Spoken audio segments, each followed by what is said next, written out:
Hello, I'm Pippa. I'm just going to give you a really short 10-minute video just to get you introduced to some simple postures in yoga. I'm going to keep it nice and short, but obviously you can pause the video at any time to hold stretches for longer or to repeat things again. So hopefully this is helpful for you to develop a bit more of a home practice for yourself. So, first of all, I'm going to move my hand a bit closer so you can hear me. So we're going to start cross-legged. If it's more comfortable for you, just pop a couple of cushions underneath your hips. So it's just going to help your hips relax. If you feel like your posture is really rounding and you're feeling it's quite difficult to sit up straight, just pop those cushions underneath your hips and it'll just help get the nice angle of release through your legs. So we want to try and think about the tailbone drawing down towards the floor and then sort of lift through the crown of the head. So if you try and visualize your spine, it's getting a nice long stretch through it. So if you think about a plumb line dropping through the crown of your head right through to the base. So just take the hands to rest onto the knees. Just find a fairly comfortable position. You might choose to close the eyes or just find a spot on the floor just to rest your gaze, just so you become a little bit undistracted from the space around you. Just roll your shoulders down your back so you feel the collarbones opening, because we spend so much time at our desks and driving. We tend to see a lot of postures coming forwards, quite hunched over, a rounded upper spine and quite closed off in our heart space, if you want to think about it more of a spiritual element to that. So just keep some space coming out through the chest here, open the collarbones.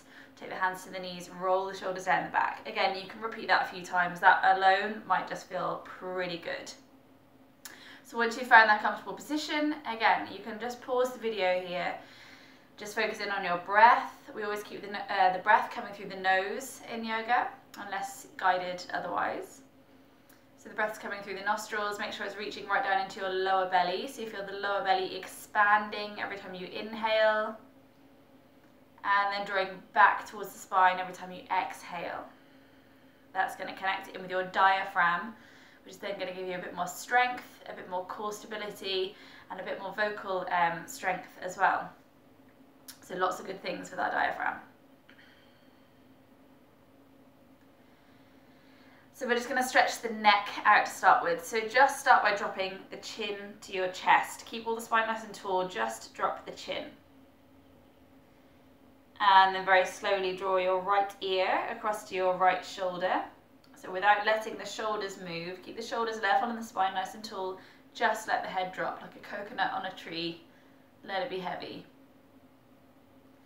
So we're going to take your left hand, the opposite hand, away. So just walk it out along the mat or the floor. And really stretch out through those fingers. Then turn that palm to the ceiling, see if that changes anything again there. Just check in if you've started to collapse those shoulders forwards, keep them open. And then if there's any room to deepen, you might just choose to very lightly rest your right hand on top of the head, not to pull it, just to encourage a bit more release through this space of the neck here that we tend to hold a lot of tension in. So again, you can hold that for as long as feels good. And then as you exhale, just release the hands, roll the chin to your chest, and then just change sides with that same stretch. So left ear dropping to the left shoulder. And when that feels okay, take the right hand out to the side, lengthen out through the fingers.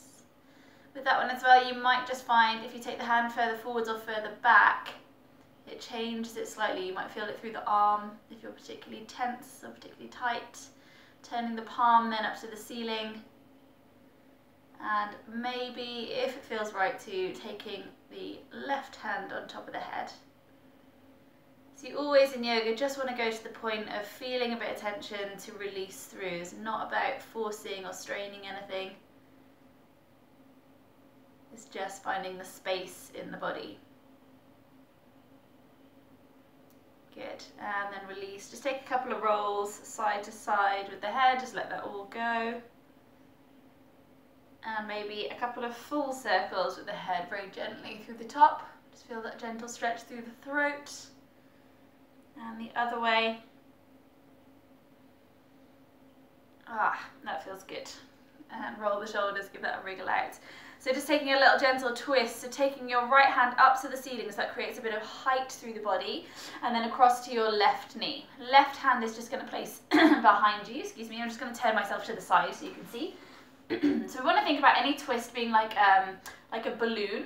So if you think about the balloon being really full of air and really tight, it's not going to be able to mould or to twist. But if we let a little bit of air out, i.e. we exhale, that's going to let that balloon kind of wring out a little bit. So twists are quite like wringing out a dishcloth. They're quite detoxifying for organs and things, because where the abdomen presses onto the different organs, we get that, it allows them to just release a little bit inside. So right hand to left knee, left hand behind you. We're going to take a big inhale to create that lift, as though you're trying to lift your rib cage out of your pelvis. And then the exhale to draw the belly back to the spine, and we roll the shoulders around. You want to keep the hips facing front, so it's not about spinning the whole body back. Again, it doesn't matter how far you go, it's just finding that point of tension and then breathing through it. So exhale the air out of the body to find a little bit more rotation. You might find that every exhale you take, you can just find that little bit further release. Just taking the head to where it wants to stop, again, not forcing or muscling it through. So holding there, again, you might want to pause here and just breathe through it for a little while. And then use the exhale to release and just changing sides. So left hand reaching up to get a bit of space through the body, taking it across to the right knee and right hand behind you. Take a deep inhale to lift and exhale to roll it through.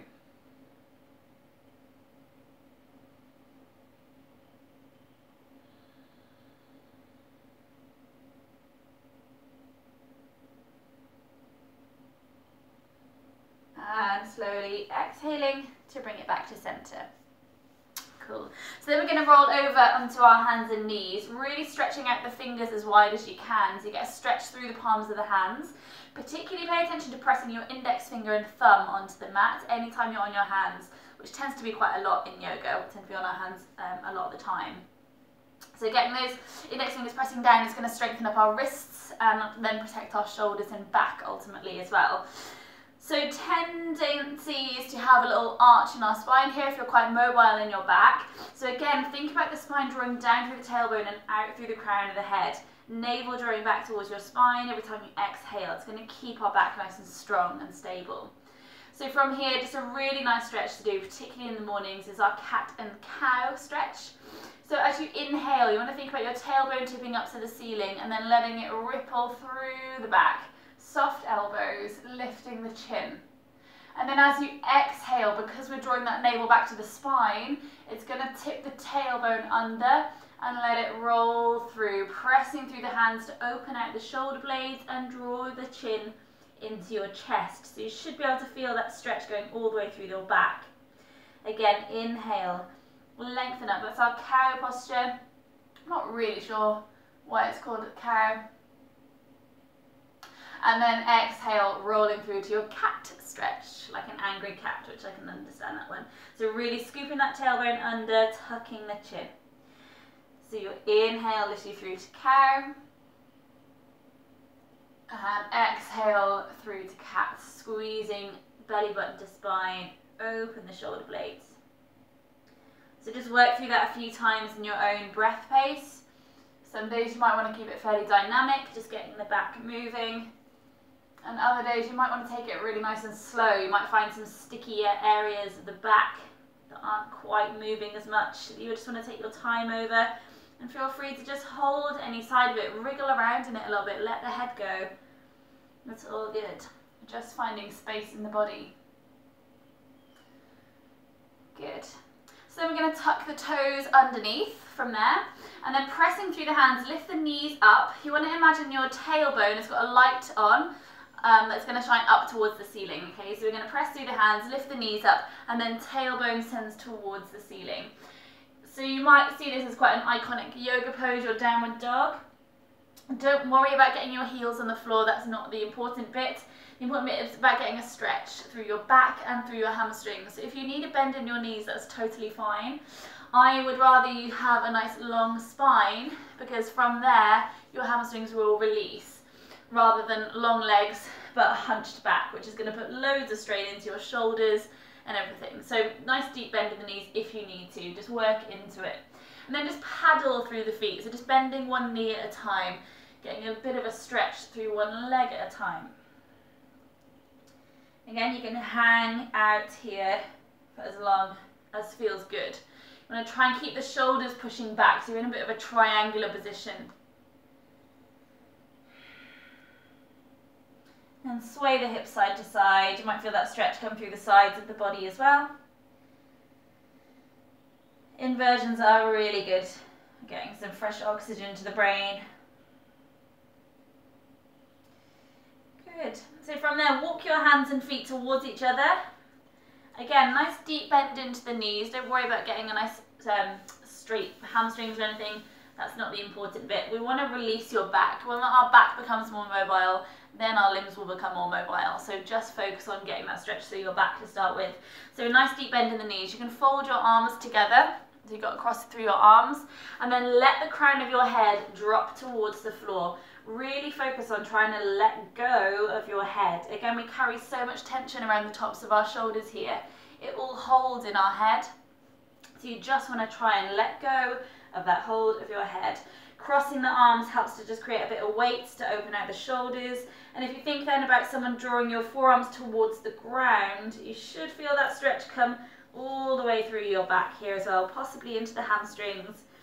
But again, keep that gentle, don't force anything through there. Keep that bend in the knees if that feels good. Make sure your feet are parallel, so toes facing forwards.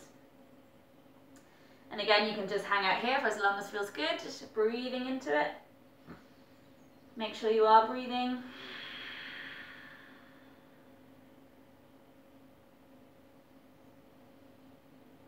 And then take the hands onto your shins, just lengthen up the spine, get some breath back into the body. And take the hands to the floor. Just walk yourself, hands forwards and feet back into a plank position very gently. So making sure your tailbone is scooping underneath, got a nice long line through the crown of the head, through to the heels. Index fingers are pushing into the floor, so nice and strong, navel to spine. And if you're feeling strong, and that's everything feeling good, there's no tension coming through your lower back. I tend to see a lot of bottoms up in this one, which is putting loads of strain into your spine. So really scooping the navel in, tailbone is drawing under, push back through the heels, so everything in the body is engaged.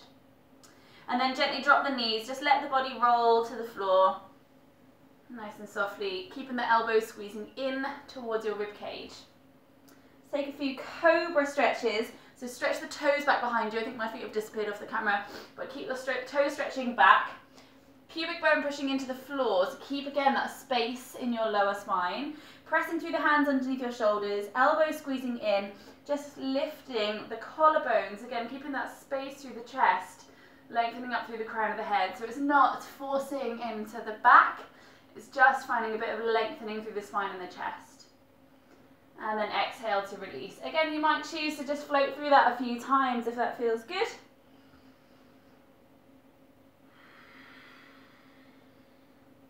And then once you've had enough, tuck the toes again. Keep the elbows squeezing in to build that strength through the arms, pushing up onto the knees.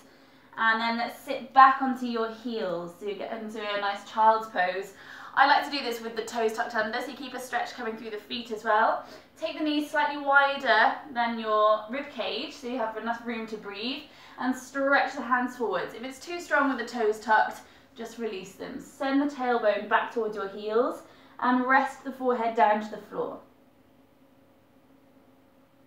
Again, a really good stretch for the back. If you keep lengthening out through the fingers, you'll feel that come through.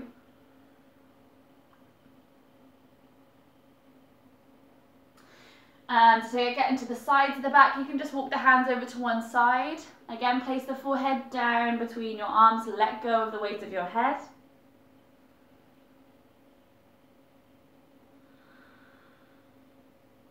And then over to the other side, just walk the hands across.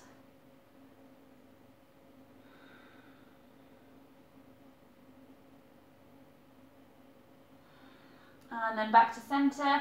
To keep it more restful, restorative, you can just keep the elbows heavy. You want to feel release through the shoulders, release through the head, and drawing that tailbone back to the spine.